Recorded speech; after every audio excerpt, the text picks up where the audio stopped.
tema da minha mensagem hoje é Deus e as tragédias. Olha o que vai dizer, Lucas 13:1. Naquele momento, estavam presentes algumas pessoas que lhe falavam dos galileus, cujo sangue Pilatos havia misturado com o sacrifício que eles ofereciam. Jesus lhes respondeu: pensais que esses galileus, por terem sofrido essas coisas, eram mais pecadores do que todos os outros? Eu vos digo que não. Antes, se não vos arrependerdes, todos vós também perecereis. Versículo 4. Ou pensais que aqueles 18 sobre os quais a torre de Siloé caiu e os matou, eram mais culpados do que todos os outros habitantes de Jerusalém? Eu vos digo que não. Antes, se não vos arrependerdes, todos vós também perecereis. Até aí, tá bom, olha para cá, por favor. Se hoje é que dia do mês? 12 de maio de 2024. Se eu estivesse lá no Rio Grande do Sul, tivesse a oportunidade de pregar aquelas pessoas, com toda certeza eu pregaria uma mensagem de consolo, de que Deus consola mesmo e as tragédias e as dificuldades. Todavia, estando aqui, eu vou pregar uma mensagem de alerta que serve para todos nós, que não estamos passando por aquelas dificuldades que eles estão passando. Por que eu digo isso? Porque diante das tragédias, sejam tragédias climáticas produzidas pelo homem, prédios que desabam, aviões que caem, diante de tragédias, normalmente as pessoas tendem a questionar: cadê Deus? É fácil você perguntar: cadê Deus? Cadê Deus em um estado que está 90% debaixo d'água? A quantidade de municípios. E as pessoas então questionam: cadê Deus? Até a última atualização que eu fiz hoje do número de mortos, eram 143 mortos e 131 desaparecidos. Números que particularmente eu desconfio. Por quê? Veja, a nossa cidade não é nenhuma metrópole, é uma cidade interior. Temos 170 mil habitantes. Imagine que Pinda estivesse debaixo d'água.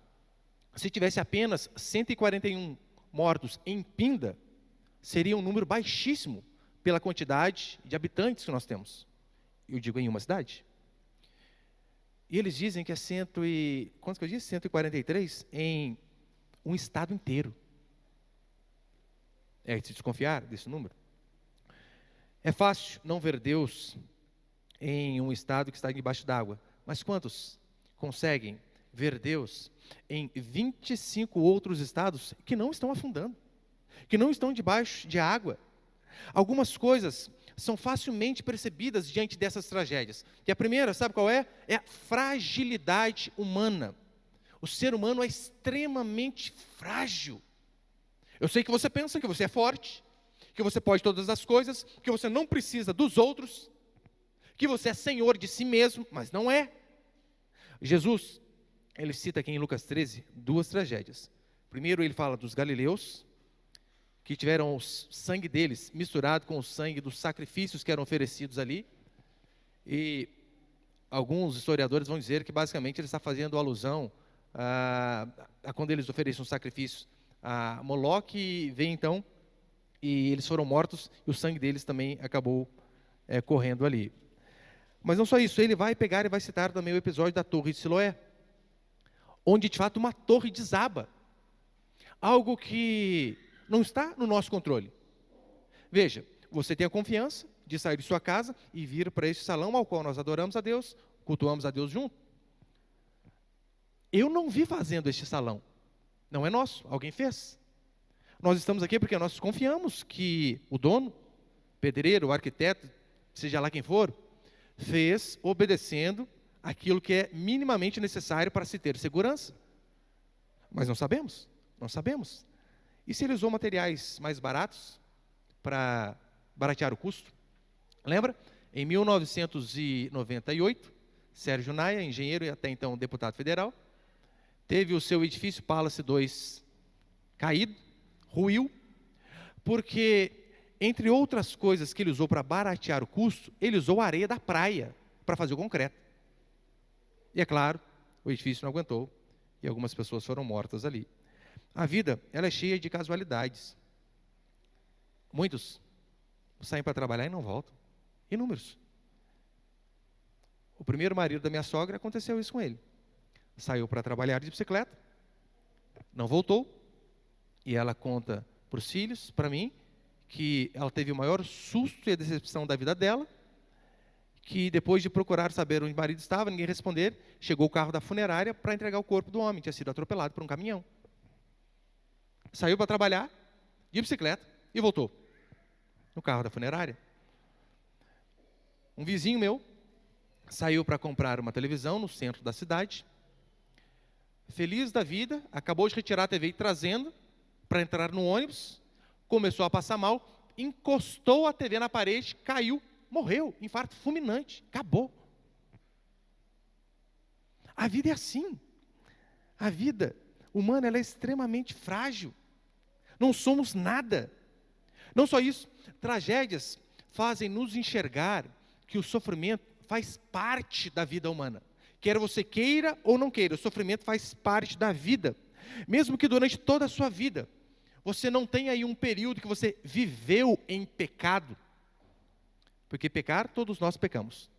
Mas ainda que você faça aí uma autoanálise e você diga assim, não tem um período da minha vida ao qual eu vivi em pecado de forma deliberada. Ainda assim você vai sofrer porque o pecado de Adão afeta todos nós. A mulher sofre para dar à luz, o homem sofre para trabalhar. Sofremos quando alguém que está ao nosso lado fica doente, acontece algo, morre. Sofremos quando a enfermidade bate à nossa porta. Sofremos o tempo todo. Crentes sofrem em todas as áreas. Os cristãos primitivos também sofriam. Lembrem-se, por conta de sua fidelidade, muitos daqueles homens foram cerrados ao meio. E quando a Bíblia diz cerrados ao meio, é literalmente, pegado aqui de baixo para cima assim, e cerrado. Degolados.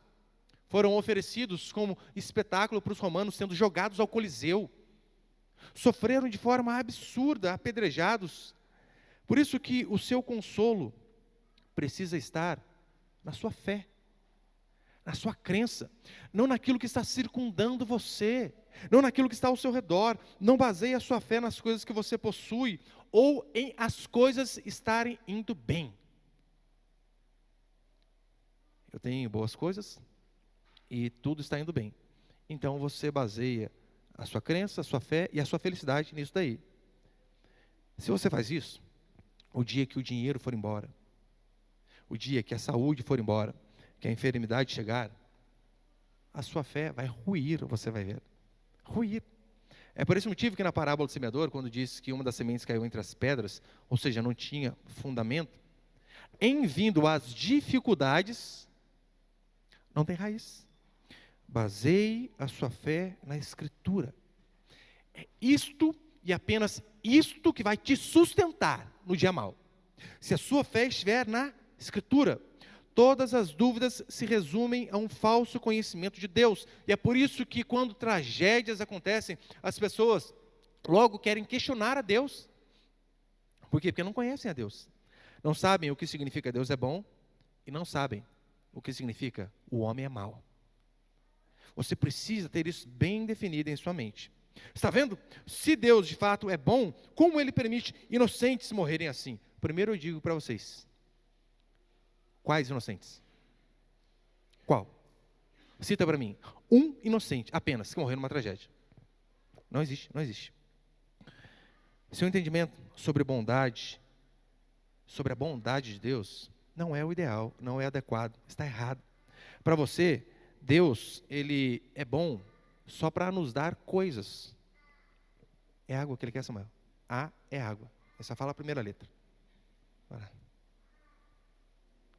Volta para cá, por favor. Mas para você, o seu entendimento de bondade de Deus é apenas Deus dar as coisas e você não consegue conceber a ideia de Deus punir pessoas. Inclusive filhos. Sim, Deus pune os seus próprios filhos também. Jesus, Ele só dá uma explicação para as tragédias. Sabe qual é? Pecado. Pecado humano. Em Lucas 13, Ele diz: aqueles homens não morreram porque eles eram mais pecadores do que outros. Ele diz: porque todos vocês são iguais. Ele é enfático em dizer: portanto, é necessário que todos se arrependam. Todos se arrependam. A causa do sofrimento humano é só uma: pecado. Por isso, Paulo vai dizer que o salário do pecado é a morte. Morte no sentido de afastamento de Deus, sim. Mas morte física inúmeras vezes também. Uma vez, um palestrante na Rússia, após décadas de desgraça, fome e comunismo, ele escreveu assim: lembro-me que meio século atrás, quando eu ainda era criança, ouvia várias pessoas mais velhas apresentarem a seguinte explicação para os grandes desastres que havia atingido a Rússia: os homens se esqueceram de Deus. É por isso que aconteceram todas essas coisas. Desde então, tenho passado quase 50 anos estudando a história de nossa revolução.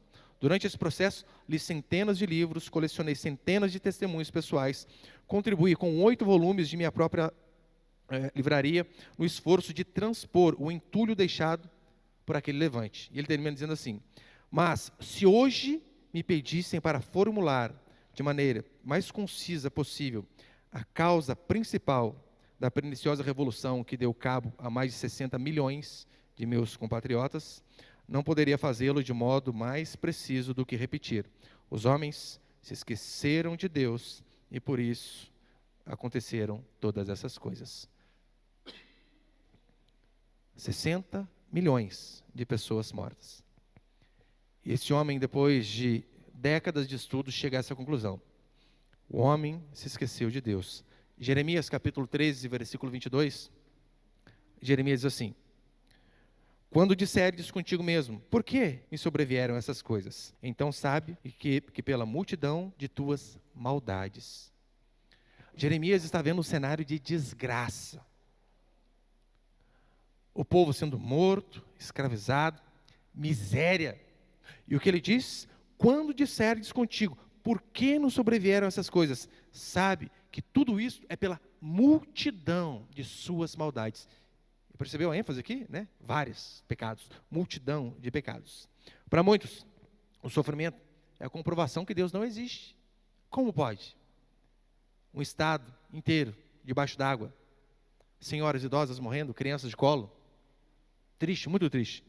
Para muitos, o sofrimento é a comprovação de que Deus não existe. Para nós, é a prova de que a Escritura de fato é verídica. Romanos 6, 23. O salário do pecado é a morte. Se o salário do pecado é a morte e não há sofrimento para pecadores como nós, essa é uma prova empírica de que a Bíblia não é verdade. Romanos 6, 23 é a palavra de Deus, por isso o sofrimento é necessário. O sofrimento é o justo pagamento pelos nossos pecados. Isso está em toda a Escritura. Para nós mantermos uma fé inabalável, mesmo em meio a circunstâncias difíceis, como essas que os gaúchos, que os brasileiros do Rio Grande do Sul estão passando, é necessário pelo menos 2 coisas que eu coloquei aqui. A primeira é a seguinte, põe ele, por favor. O primeiro princípio é o seguinte: para entender a dor, precisamos entender o pecado. Imagine o seguinte, nós moramos aqui em Pindamonhangaba, a maioria. Aqui do nosso lado tem Tremembé e tem aquele conglomerado de presídios. Imagine que ali fosse um presídio de segurança máxima e os piores bandidos do país, todos estivessem lá. Então, e aquele lugar, por vezes, ali dá uma alagadinha também, né? Na redinha para Tremembé ali. Então, imagine que tivesse uma enchente naquela área de presídios e todos aqueles presos periculosos que fizeram inúmeras maldades a dezenas e centenas de pessoas e viessem a morrer. Todos, não sobrasse nenhum. Você ficaria bravo com Deus por isso? Você acha que a população estaria angustiada, nervosa, dizendo: onde está Deus? Matando esses marginais afogados? Provavelmente não ficaria. Porque achamos, por um julgamento raso, que aquelas pessoas são pecadoras e é quase que merecido uma punição desse tipo. Mas o nosso padrão de comparação de bondade não são os outros. Não comparamos a nossa bondade com um detento, com um homicida, ou qualquer outra pessoa. O nosso padrão de comparação de bondade é Jesus Cristo e a Escritura. Ele é o padrão. Por isso que Jesus disse que não há nenhum bom, porque o padrão de bondade é Ele. Não há um bom nenhum sequer. Charles Wesley, piedoso cristão, certa vez escreveu assim: justo e santo é o teu nome, eu sou totalmente impuro, torpe e cheio de pecado, vil e pecador. Então ele, por escrever isso, ele foi extremamente criticado por pessoas que de fato o circundavam, pessoas próximas. Ele dizia assim, as pessoas diziam a ele: não, você não é tão maligno assim como você escreveu, como você diz, torpe, vil, pecador. Não, é porque aquelas pessoas não se conheciam, e não conheciam a Deus. Porque à medida que nós vamos conhecendo a Deus, nós vamos conhecendo o nosso coração. E quanto mais você conhece a Deus através de aprender a palavra, através dos cultos, através do seu devocional, através da Escritura, você vai cada vez se vendo como um ser tão miserável, tão insignificante. Às vezes, eu fico até angustiado quando as pessoas dizem: nossa, o pastor tem um coração bom, dá vontade da boca. Arreda, Satanás, você não sabe o que está falando. Não me conhecem. E não conhecem a si mesmos também, pelo jeito. A Bíblia é insistente para dizer: todos pecaram. Paulo, em Romanos 3:23 diz: todos pecaram e destituídos estão da glória de Deus. Romanos 5:12: portanto, assim como por um só homem entrou o pecado no mundo, e pelo pecado a morte, assim também a morte passou a todos os homens, pois todos pecaram. Todos pecaram. Romanos 3:10: não há um justo nenhum sequer, não há quem entenda, não há quem busque a Deus. Todos se extraviaram e a uma se fizeram inúteis. Não há quem faça o bem, nenhum sequer. Redundante, explícito. Deus não é injusto por efetuar juízo. Deus não é injusto por matar, para ser mais claro. Não é. Pessoas citam tragédias para duvidar da existência de Deus, mas a Bíblia, ela está repleta de tragédias causadas pelo próprio Deus. Você acha que a tragédia é um motivo para você não acreditar em Deus? A Bíblia diz o contrário. É por isso que você deve crer nele. E inúmeras tragédias Ele trouxe, Ele causou. Quer um exemplo? Deuteronômio capítulo 3, versículo 6. Destruímos-las totalmente, como fizemos a Seom, rei de Esbom, fazendo parecer por completo cada uma dessas cidades com seus homens, suas mulheres, suas crianças. Quem Deus fez perecer? Homens, mulheres, crianças. Lembra lá em Gênesis do dilúvio? O dilúvio, todos conhecem. Nós ficamos por vezes com aqueles 8 que foram salvos na arca. Só que você percebeu que com aqueles 8 que foram salvos, significa que todo o restante da humanidade morreu afogado? Quem era o restante da humanidade? Homens, sim. Mulheres, jovens, senhoras, crianças, bebês. Todos padeceram e morreram. Mas quando morrem crianças, as pessoas dizem: mas morreu o inocente. Ora, se morreu o inocente, então significa que Deus é um bandido. Óbvio que não, claro que não. Deus já chamou homens homicidas, sabe do quê? Meu servo. Simplesmente para exercer juízo sobre a humanidade, porque não se arrependia de seus pecados. Ele chama Nabucodonosor, homicida, de meu servo. Não, a maldade, esse homem aqui que acabou matando inúmeras pessoas, servo meu, ordem minha, autorização minha. Em Romanos 6:23, direta ou indiretamente, mostra que toda dor, toda aflição é por conta do pecado. Se o salário do pecado é a morte, toda dor, toda angústia, toda aflição vem disso. Portanto, diante de tragédias, parece que alguns pastores precisam sair em defesa para tentar defender a Deus, serem advogados de Deus. Calma aí, eu vou explicar para vocês aqui, não é bem assim, vocês entenderam errado aí. Então parecem advogar em defesa divina. meio que, olha, não, Deus não é tão mal assim, mais ou menos, tendo fazer no máximo a meia-culpa. Mas não. Quem deve explicação somos nós, não Deus, não Deus. Nós somos punidos por conta do pecado, seja de forma direta. Nós vemos inúmeros exemplos na Escritura. Miriam peca, fica leprosa. Nós vemos Datã, Coré e Abirão, que por conta do pecado deles, eles são mortos, junto com suas famílias, esposas, filhos. Percebeu aqui que o pecado do outro também nos atinge? Nós vemos inúmeros homens, líderes. É um privilégio você liderar a sua casa.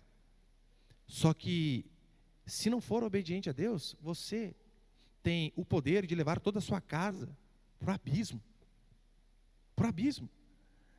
Nós vemos fomes, doenças, tragédias, como ação direta ou indireta do juízo divino. Lembra quando Davi fez o censo?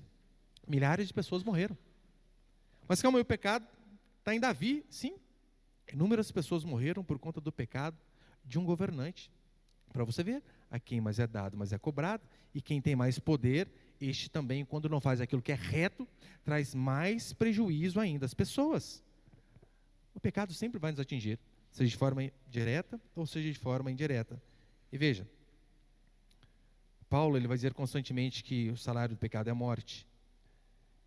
Romanos 8, acho que eu coloquei ali. Tem ali? Põe, por favor. Romanos, capítulo 8, versículo 20. Pois a criação está sujeita à vaidade, não voluntariamente, mas por causa daquele que a sujeitou. Até a natureza sofre devido ao pecado humano. Até a natureza. Lembra de Jó? Jó não sofreu por estar em pecado, mas ele sofreu por causa do pecado. Tem uma diferença. Você estar em pecado e sofrer, e tem o sofrimento que vem a todos nós, que é o sofrimento do pecado, que foi passado a toda a raça humana. Por isso há o sofrimento para todos. Antes de Adão, o fogo não queimava, não havia morte, fome, nada. Toda tragédia é por conta do pecado humano. Toda. Entenda isso. Não importa o que aconteça, toda tragédia é por conta do pecado humano. Como que não é por conta do pecado? Às vezes por conta do pecado de outro, como eu falei. Em 2013, eu lembro que eu estava no corpo de alunos, era aluno do curso de formação de sargentos da aeronáutica, onde aconteceu o incêndio da Boate Kiss. Eu lembro que nós estávamos voltando de férias e um clima de velório, porque muitos de meus amigos gaúchos tinham perdido irmãos, conhecidos, parentes na Boate Kiss. Sabe por que aconteceu toda aquela desgraça? Lembra lá? Deve ter alguns documentários, né, que explicam bem aquilo. Toda aquela desgraça aconteceu porque, em vez de comprar fogos pirotécnicos de R$50, que era o ideal para soltar ali dentro, o homem quis baratear o custo e comprou um de R$2,50. Vou dar uma economizada aqui. Mais de 240 mortos. Ganância. O avião da Chapecoense. A sua queda foi por conta de ganância humana. A empresa aérea, o piloto quis dar uma economizadinha. Não, porque se eu tentar fazer o voo direto, eu lembro que na época eu tinha feito as contas, eu acho que ele ia economizar na média de 10, 15 mil reais, alguma coisa assim, contando com combustível, não ia precisar fazer uma parada, não ia precisar pernoitar em outro aeroporto. E está lá por conta de 10, 15 mil reais. 71 mortos. 71 mortos. O sofrimento, ele vem e o homem quer culpar a Deus, mas a culpa não é de Deus. A culpa sempre é do homem. Sempre. Ah, mas fulano bebeu, dirigiu e matou o outro. A culpa é de Deus? Não, é do homem, o homem que peca. E por conta disso ele traz prejuízo. C.S. Lewis, ele diz algo fantástico. Ele diz assim: a recuperação do velho sentido de pecado é essencial ao cristianismo. Cristo tem como certo que os homens são maus. E quando os homens tentam ser cristãos sem esta consciência preliminar de pecado, o resultado quase sempre se manifesta através de um certo ressentimento contra Deus. No momento, porém, em que o homem sente uma culpa real, todas essas blasfêmias se dissolvem. Enquanto o homem não tem o senso de que ele é pecador, diante de tragédias e alguns acontecimentos, o que ele faz? Ele tem até um certo ressentimento de Deus. Fica bravinho. Como pode Deus fazer isso? A culpa é sempre do homem. E segundo e último para encerrar, segundo princípio, a tragédia ainda é a misericórdia de Deus. É justo pessoas morrerem? pergunta o incrédulo. E Jesus aqui, ele inverte a pergunta. É justo homens maus ainda estarem vivos? Essa deveria ser a pergunta. É justo um avião cair e matar centenas de pessoas?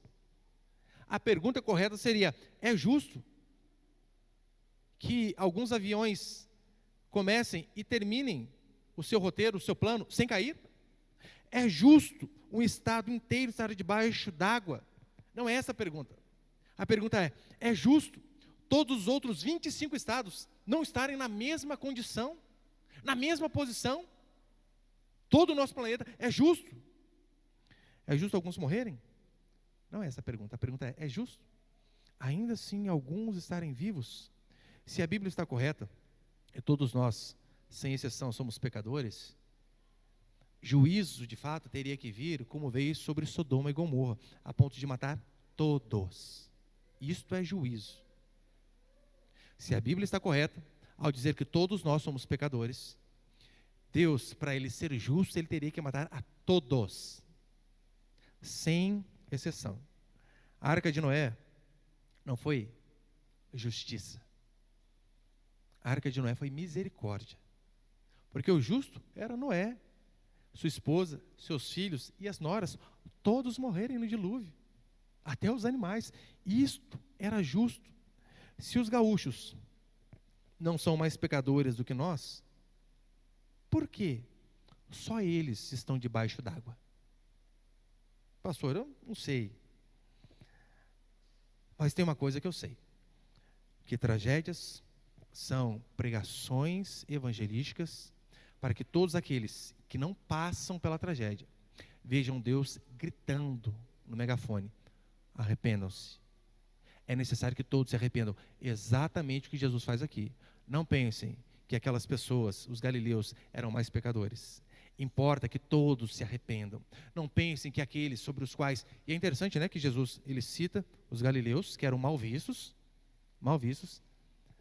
E ele vai e cita então: olha, mas vocês esqueceram que em Jerusalém, a capital, uma torre caiu e matou também vários homens. Tudo para mostrar: todos estão debaixo da ira de Deus. Todos deveriam ser mortos. Todos deveriam perder tudo. Todos deveriam estar debaixo d'água.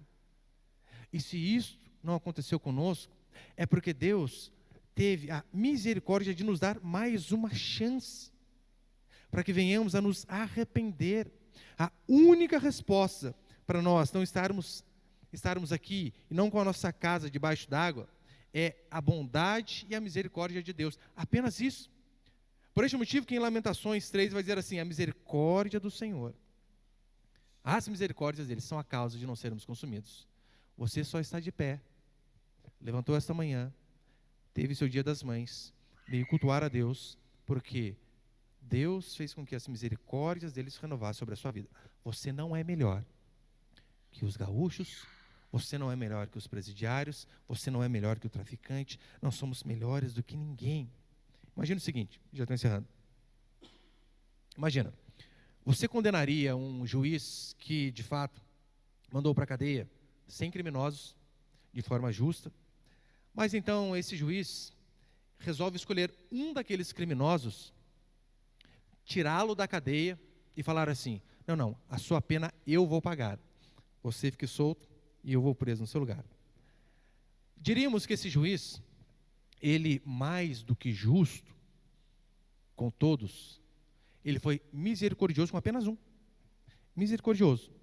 Aqueles homens que foram condenados na cadeia, eles terão que dizer assim: bendito o justo juiz que me deu a paga merecida pelo meu crime. E aquele único homem que não foi preso, que foi solto, que o juiz foi preso em seu lugar, ele teria que dizer: bendito o justo juiz que não só não me deu a paga que eu merecia do meu crime, mas como foi punido em meu lugar. Ele foi justo com todos os outros, mas comigo ele foi misericordioso. Você está vivo não por bondade sua, apenas por graça divina. Depois, aqui no versículo 6, ele vai entrar na parábola da figueira estéril. Acompanha comigo, por favor. porque o entendimento ali é basicamente o mesmo e fica interessante entender o contexto. Versículo 6, Lucas 13, 6. E ele passou a contar esta parábola. Certo homem tinha uma figueira plantada na vinha, mas quando foi procurar fruto nela, não achou. Disse então ao viticultor: há 3 anos venho procurar fruto nessa figueira e não encontro, corta, porque ela está ainda ocupando a terra inutilmente. Verso 8. Ele lhe respondeu: Senhor, deixa ainda este ano, para que eu cave ao redor dela e adube. E se no futuro der fruto, muito bem, senão tu a cortarás. Veja, a figueira ali já estava condenada. Condenada. O dono já chegou e falou: corta, arranca fora, acabou, elimina. Aí o homem vai e diz: Senhor, me deixa trabalhar um pouco mais nela. Deixa eu cavar ao redor, adubar, regar. Aí, se ela der fruto, o Senhor a livra. Não precisa cortá-la fora. Mas se não der, o Senhor segue com o plano e a corta. É Deus mostrando como, mais uma vez, Ele costuma dar segundas, terceiras, quartas, quintas chances às pessoas. Diante de tragédia, com outras pessoas, que não somos nós, é Deus em seu megafone, berrando: vocês tiveram mais uma oportunidade de arrependimento e fazer o que é correto. Obedeçam, façam aquilo que é reto diante do Senhor.